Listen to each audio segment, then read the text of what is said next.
Thank you, Mr. Chairman. Judge Craftsher, I'm going to read you a quote, and you tell me whether or not you know who said this, okay?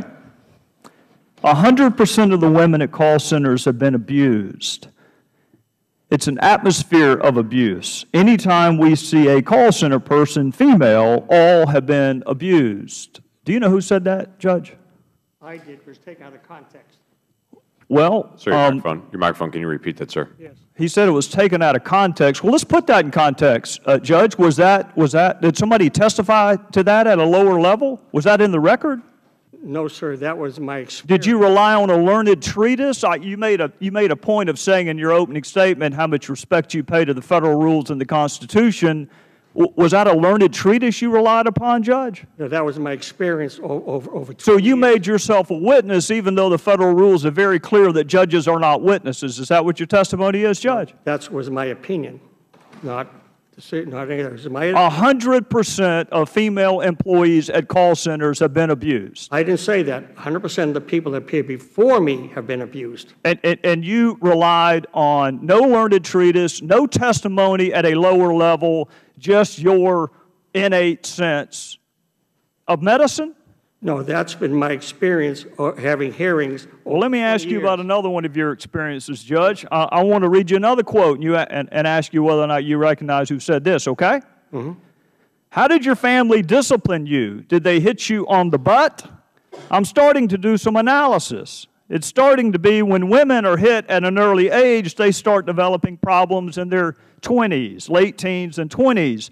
My ex-wife told me about this. There's something in a girl that's a sexual thing. It arouses certain things. Did you say that, Judge? Yes, I did. Did you rely upon a learned treatise in reaching that determination? No, I relied on... Did you rely on something at a lower level, a hearing, a witness testified to that? No, I relied on my experience hearing case over 20 years. Judge, I hasten to add, because you made a point of saying in your opening statement that your first responsibility is to the Constitution and the Federal Rules of Evidence. Are you aware that judges can't be witnesses? Are you familiar with that, Judge? I don't consider myself a witness. You just testified to your own personal experience. If that's not a witness, what is it? That's a personal opinion. Judges can't express personal opinions either. That's why we have something called experts. So that's Did an expert testify to that, Judge? That's called a First Amendment right. You're considered, so you have a First Amendment right to say whatever the hell you want in a hearing. Is that what you're saying? No, sir. And you can rely upon that when you're spending taxpayer money? No, sir. But that's an isolated case. Well, it can't be an isolated case. I just cited two. Yeah. And my colleagues cited others. Yeah. You're taking isolated cases. I've had... let's go a little broader than that, Judge. What is your reversal rate of the hearing officer? Is it in excess of 90%? Yes, it's based upon testimony given to me. All right, and it has to be adjudicated twice before it gets to you, right? That's correct. And only if it's denied does it get to you. So 90% of the time, the people under you are wrong. No, I want to be able to cross. Well, it has to be, or you wouldn't be reversing them. They've denied benefits, Judge, and you've reversed their denial. That means that you're hiring some really dumb people to be hearing officers because they're wrong 90% of the time. No, sir. I want to be able to cross-examine the people from Social Security. I'm glad you mentioned cross-examination. Right. I can't tell you how glad I am. Yeah. Because in every other court proceeding, there is someone cross-examining the witnesses, but it's not a judge. It's an attorney, and that's true in misdemeanor crimes, that's true in felony crimes, that's true in civil cases. So what I think you need, Judge, is I think you need an advocate and an attorney for the taxpayer in the hearing room.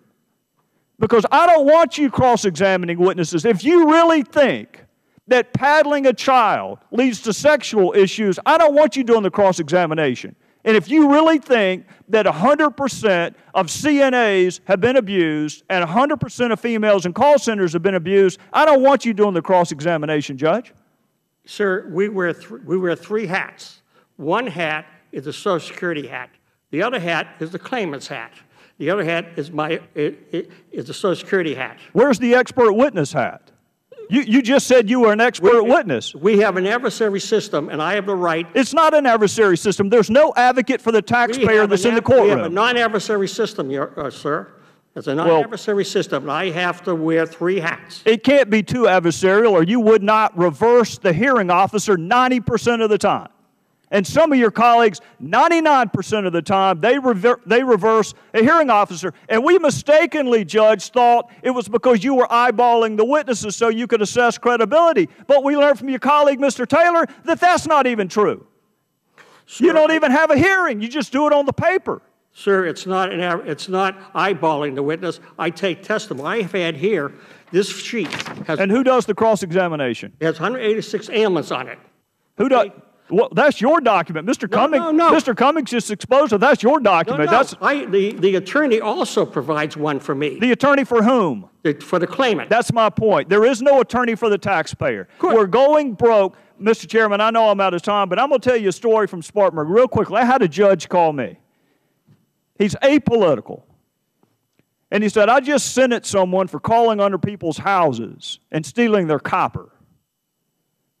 And he said, what really struck me as being unusual, Trey, is he is 100% disabled in the back. I want you to think about that, Judge, and I want you to think about one other thing, too. I went on a tour of something called a workability center, where people with special needs value work enough that they go to work every single day. And there was one man who was confined to a wheelchair, had no use of his hands or legs, but his job was to encourage his fellow employees.